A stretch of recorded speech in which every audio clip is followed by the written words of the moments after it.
Olá, seja bem-vindo ao Psicoefeito. O meu nome é Nelson Pereira e eu sou psicólogo clínico. Este nosso episódio do nosso Psicocast será sobre emoções e sentimentos.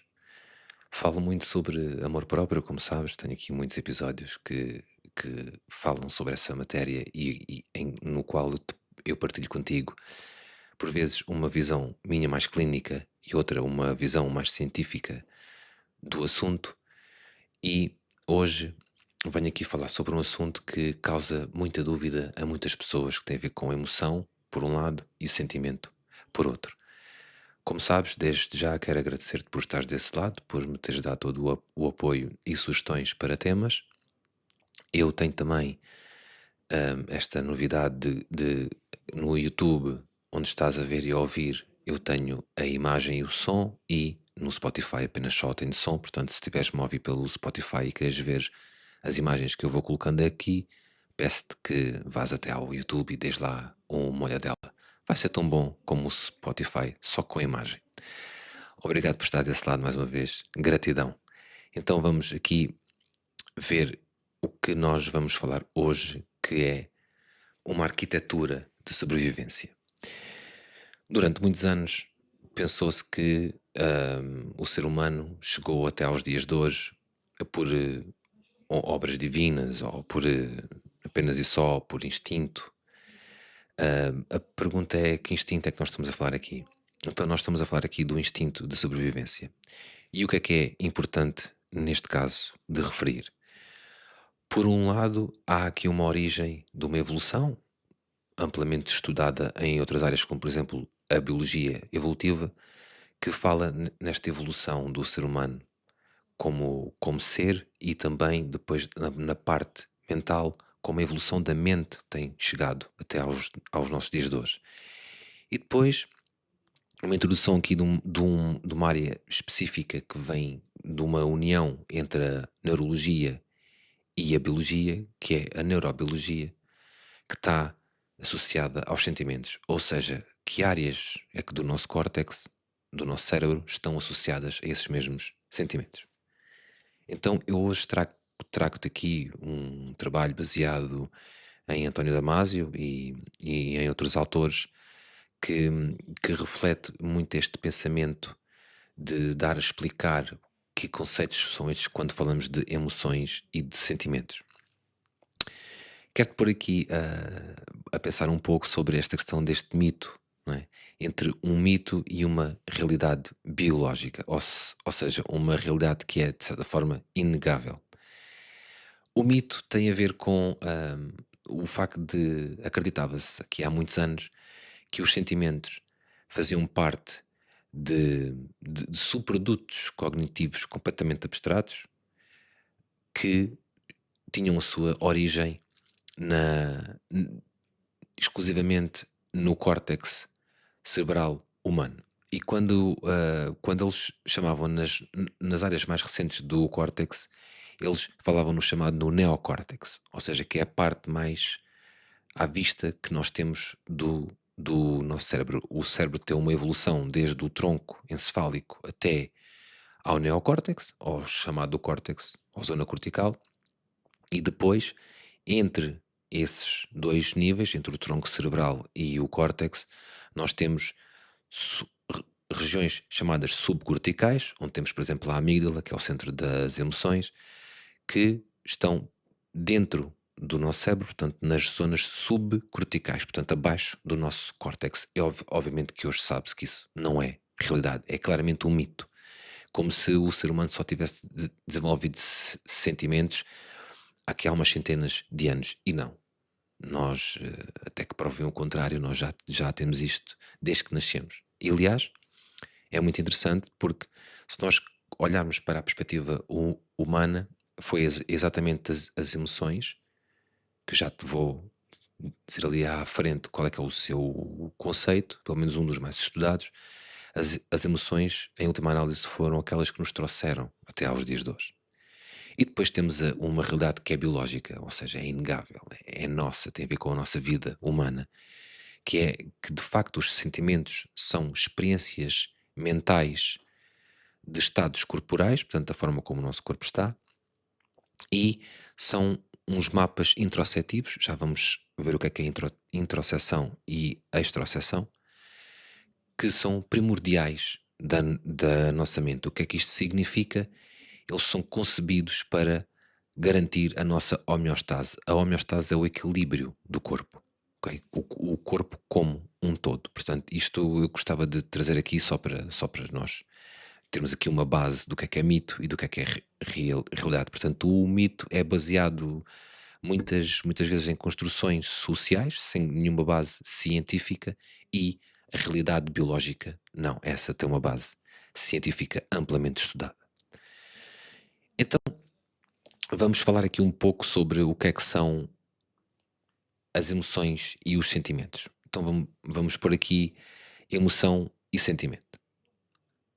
Vamos lhe chamar a biologia da experiência humana. Portanto, emoções.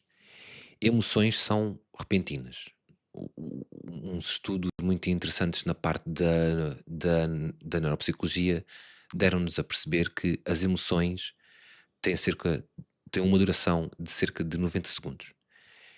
O que implica que é um estado do nosso corpo que está ativo para uma questão de sobrevivência. Daí a emoção ser um programa de ação.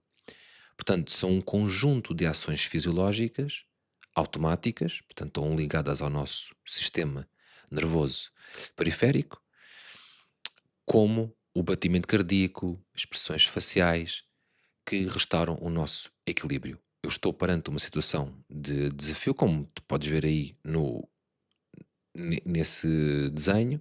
Portanto, nós temos a sede das emoções, temos ali uma série de estruturas subcorticais, como por exemplo o hipotálamo e a amígdala, como eu te referi, são dois. A amígdala é o centro das emoções humanas e o hipotálamo ajuda também na caracterização dessas mesmas emoções. E depois move, portanto, faz com que o nosso corpo dá indicações para que o nosso corpo comece a agir. Um modo de sobrevivência puramente primitivo. E depois a zona do tronco encefálico, como eu estava-te a dizer, aquela zona que é uma das primeiras zonas a ser criadas na gênese humana, quando o bebê é começado a ser gerado no organismo, porque o tronco encefálico tens ali aquele pequeno relevo, como se fosse uma maçã de Adão, que se chama o bulbo, e depois tens a parte superior que cola, entre aspas, que é a ponte, que é a que faz a ligação com o nosso cérebro. E o tronco encefálico é o primeiro porque tanto o bulbo como a parte da ponte são responsáveis pelos batimentos cardíacos e pelo controle da respiração. E, portanto, isto é fundamental para que o coração se comece a desenvolver e os pulmões.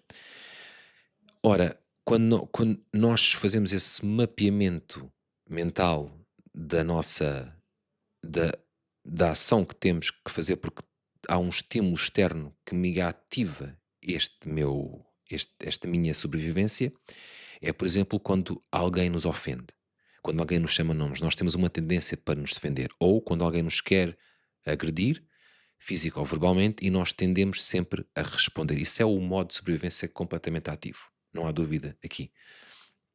E isso tem a ver mais com a emoção, por exemplo, do medo, a tristeza, a raiva.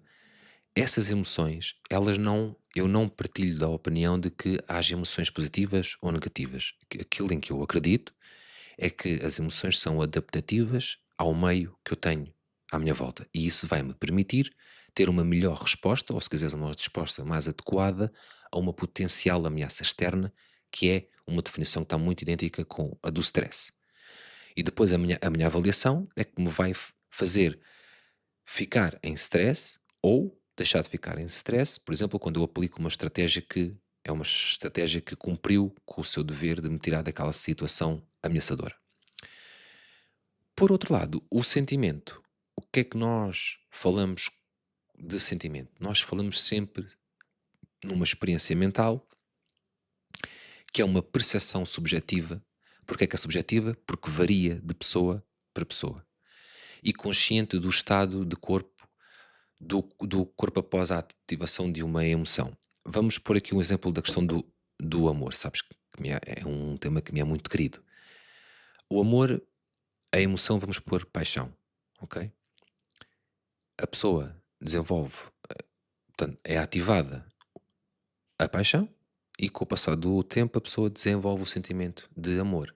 Porém, o amor não tem uma definição, porque é subjetivo, porque a definição varia de pessoa para pessoa, então cada pessoa é que tem de que definir para si o que é amor. Posso dizer que é um dos trabalhos que eu tenho na minha terapia, é de facto a pessoa, quando traz uma questão que é uma questão relacional, amorosa, entenda-se, amor romântico, a pessoa tem que pensar para si o que é amor para ela e então agir de forma a isso que ela identifica como amor. Como podes ver, nesta questão da sede destes sentimentos, portanto, enquanto que na sede das emoções nós temos ali estruturas ah, que estão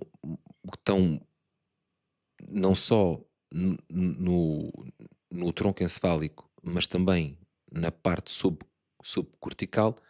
Se tu reparares aqui, os sentimentos já nos trazem também o tronco encefálico, mas depois também nos trazem outras áreas, uma subcortical e a outra cortical. Ou seja, traz-nos o tronco encefálico superior, portanto, a zona onde está o bulbo e também a ponte, isto em termos neurológicos, e depois traz-nos ali o córtex somatosensorial, S1 e S2 são as duas áreas. Ah, pronto, isto só a título de curiosidade. Todos os córtexes, o córtex occipital, o temporal, o somatosensorial, o motor, têm as três áreas. E também o córtex pré-frontal tem as três áreas, S1, S2 e S3. S3 é a área que faz a ligação com o outro córtex. Por exemplo, o S3 aqui da somatosensorial faz a ligação com o córtex motor e também com o córtex occipital. Ok? Portanto, o que é que nós temos aqui?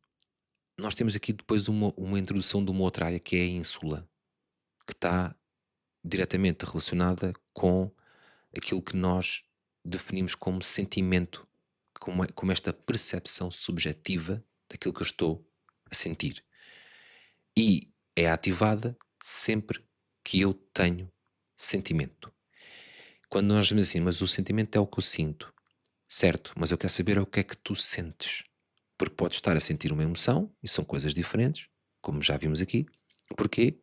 Porque o mapeamento neural que nós temos, enquanto que um está virado para a ameaça, a emoção, o sentimento está virado sempre para uma experiência sentida, para uma experiência que é subjetiva, em que temos ali umas áreas, temos ali uma amplitude maior de áreas para associar muitas vezes a pessoa, a voz, o que dizer, aonde estou. Portanto, há ali um conjunto de áreas que estão associadas, como podes ver, ao pensamento, ao sentimento, desculpa. Portanto, este sentimento tem muito mais ativação cortical do que o outro, que é pura e simplesmente sobrevivência animal. Qual é que é a diferença e a semelhança? A diferença é que emoção e sentimento não é igual, como já vistes. Semelhança, ou melhor, até vou mais longe, o que é igual? É que ambos servem para que o ser humano viva. E nós vamos viver sempre com estas duas diferenças entre emoção e sentimento, porque vamos viver sempre com emoções e com sentimentos. Portanto, de uma forma geral, a ação, ah, as emoções, elas movem para a minha ação. Portanto, há aqui uma questão que é pública e que é física, e as minhas reações são automáticas, como por exemplo a expressão facial, ou o facto de eu começar a sentir o meu batimento cardíaco a aumentar, ok? Eu sinto isso do ponto de vista físico, é uma experiência minha, mas que é pública, porque a minha pele vai começar a ficar corada, ok? Eu vou começar a mexer mais o meu corpo todo, porque parece que não consigo ficar quieto. E depois a ação versus a percepção, porque a percepção tem a ver aqui muito mais com o sentimento, com a nossa mente no seu todo, ok? Em que é mais privada e mental e é uma experiência consciente. Um bom exemplo disto é as pessoas pensarem assim: epá, eu gostava tanto de saber o que é que vai na cabeça daquela pessoa, mas não vais saber. Se ela te contar e acreditares nela, então é isso que tu vais ter. Menos, mais do que isso, não vais ter. Porquê? Porque tu não sabes exatamente o que aquela pessoa está a, a pensar. Então é sempre bom nós termos uma outra perspectiva sobre a emoção e sentimento, ok? Portanto, a emoção é talhada para a ação, modo de sobrevivência, o sentimento é individual, lá está, é subjetivo e é muito mais consciente e tem mais a ver com a mente na sua ação total para sentir aquilo que está exatamente a sentir e não outra coisa qualquer. Agora vou-te mostrar aqui uma outra imagem que tem a ver com a exteroceção e a introceção. Nós falámos há pouco, portanto, o que é que tem muito a ver com a emoção, o pensamento, o que é que está relacionado com isto. Então, quando nós falamos pela exteroceção, é quando eu tenho, é quando os meus sentimentos estão mais direcionados para o meu mundo exterior. Exterior, a mim, ok? A própria palavra também nos indica isso. Pode desencadear as emoções, por exemplo, se eu sentir que estou a ameaçar, eu vou desencadear uma emoção como, por exemplo, o medo, e ou mas as percepções extrocetivas não são sentimentos em si mesmas. Lá está. As percepções extrocetivas têm a ver com a emoção e com a avaliação que eu faço do mundo à minha volta e não com sentimento. Eu posso sentir uma vontade de falar com alguém, mas isso não me faz sentir logo bem. Vai-me fazer sentir bem é a experiência subjetiva que eu tenho de falar com aquela pessoa. A introceção é quando eu mapeio, não é? O meu mundo interno, portanto, está mais virado para mim, é o meu interior. Tem a ver mais com uma parte mais visceral, ok? Assim como a ação. A ação é mais visceral e os sentimentos é mais a mente, no seu todo. Como, por exemplo, a contração dos nossos músculos ou das pupilas, por exemplo, a temperatura, o pH do nosso organismo, tudo isso que tu compreendes que tem a ver com mais interno. E é o sistema dedicado que forma a base fisiológica de todos os sentimentos. Porque eu posso ter estímulos externos, mas isso é muito mais uma extração e responde muito mais a nível da emoção. Como eu também posso ter estímulos internos, mas a introceção desses mesmos estímulos é que me vão permitir ter sentimentos. Ou seja, ter uma experiência consciente, subjetiva, do que me está a acontecer no mundo exterior. Posto isto, vamos ver aqui então, em termos de uma distinção que é fundamental entre a emoção e o sentimento, para teres assim um exemplo mais claro. Portanto, a emoção é uma resposta que é fisiológica, que é programada, que é automática, e o sentimento é essa tal, se quiser, janela de experiência que nos permite testemunhar a nossa regulação do corpo em tempo real. Vamos dar aqui um exemplo de programação e do sentimento. No caso, vamos pôr aqui uma ideia do que é esta parte mais interna, não é? Portanto, esta pulsão nossa interna. Nós temos um estímulo, portanto, temos aqui um- uma alta osmolaridade sanguínea. O programa de ação é nós ficamos com a nossa boca seca, diminuição da eliminação da água pelos rins, nós temos uma maior irritabilidade e isso diz-nos que nós estamos com sede. Portanto, o que nós sentimos, a experiência consciente é de sede. Portanto, quando eu sinto sede, eu estou desidratado. Isso é um exemplo de um sentimento.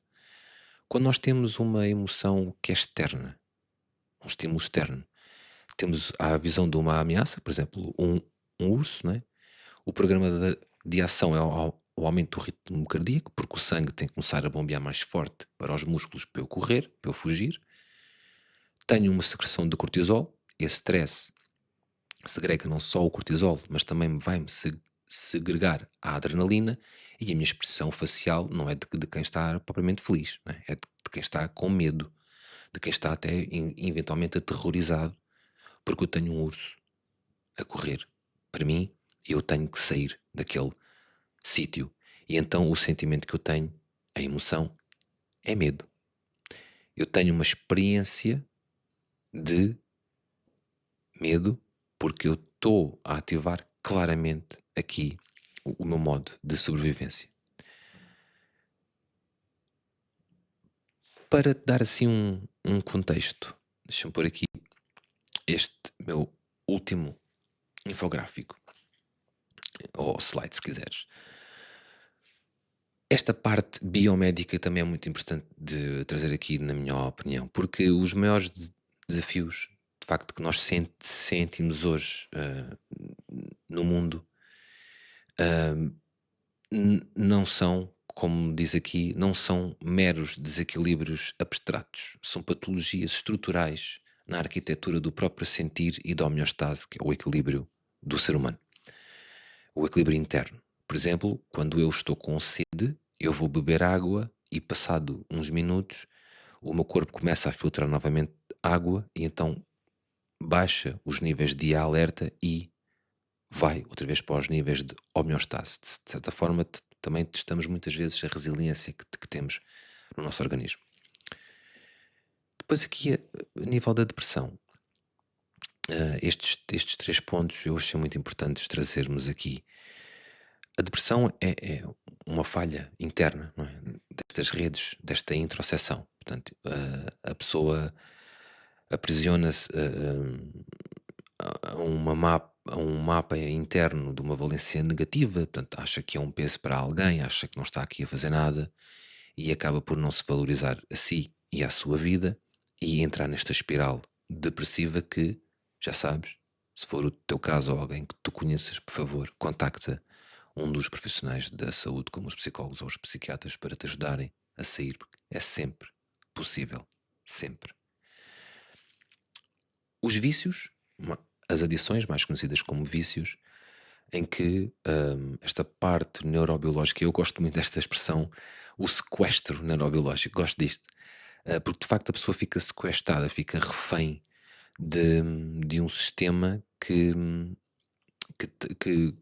cujo valor tem a ver com o consumo de uma determinada substância, e eu também tenho um vídeo aqui no canal sobre os três tipos de afetação que as substâncias têm no nosso organismo. Portanto, a nível depressivo, por exemplo, o álcool; a nível estimulante, por exemplo, o café; e a nível de perturbação do sistema nervoso central, como por exemplo a cannabis. Portanto, conforme aquilo que a mente daquela pessoa pede naquele momento, assim será a resposta para o consumo aditivo, se a pessoa interiormente não tiver um conjunto de estratégias que lhe permitam superar essa fase mais difícil. Porque essas substâncias transportam o organismo para uma outra parte que não é a realidade, é uma parte mais feliz, se quiseres, ok? Que não é real, que depois, quando o efeito dessa determinada substância deixa de existir, o que a pessoa volta, a pessoa tem a clara noção de que voltou à sua realidade e sente-se mal. Portanto, não está resolvida. Então, o que é que acontece? Em última análise, a pessoa consome cada vez mais e tem cada vez uma maior tolerância. E isto é um ciclo vicioso. Por outro lado, a questão da dor crónica, que também decidi trazer-te aqui, porque muitas pessoas reportam dor crónica e é muito importante salientar que os receptores somáticos, portanto, aquilo que sente a dor, mantêm um alarme constante ahm, que perpetuam, não é, um estado de falsa, exaustiva perturbação sistémica que vai dar com que a pessoa tenha constantemente uma necessidade atroz de fazer qualquer tipo seja de medicação, seja de pensamentos negativos automáticos e agarrar-se a eles, porque a medicação faz falta, obviamente, especialmente numa parte em que a dor começa a ser muito intensa, porém, a noção de que a dor crónica é algo que está connosco para a vida, também deve ter aqui uma parte de compaixão que muitas vezes não é dada tanto pelos profissionais da saúde como pelos familiares mais próximos ou pela família alargada, onde tu podes incluir, por exemplo, aqui os amigos. Portanto, eu acho importante trazer isto aqui, porque em remate final, como tu vês aí, compreender o sentimento não é apenas um exercício de reflexão filosó- filosófica, sim. É o único caminho pragmático para conseguir reparar a interface primária entre a biologia humana e a mente. Tudo isto está interligado, nós estamos interligados num sistema maravilhoso que funciona, que tem que estar alerta quando é para estar alerta e tem que voltar à sua homeostase para não continuar sempre alerta, por exemplo, para não desencadear situações de stress crónico que são altamente prejudiciais e posso dizer à vontade que há cada vez mais casos de stress crónico à nossa volta. Portanto, aqui estarei para ajudar. Muito obrigado por estar desse lado, obrigado pelo todo o apoio e espero ter contribuído para tu teres uma noção mais aprofundada do que são emoções, do que são sentimentos e de que eles vivem em conjunto connosco toda a nossa vida e que é importante percebermos para lidarmos melhor com eles. E, se for esse o caso, mudar os nossos comportamentos, mudar os nossos pensamentos e mudar a nossa vida. Gratidão por estares desse lado. Muito obrigado. Vamos continuar a fazer Psicoefeito. Obrigado.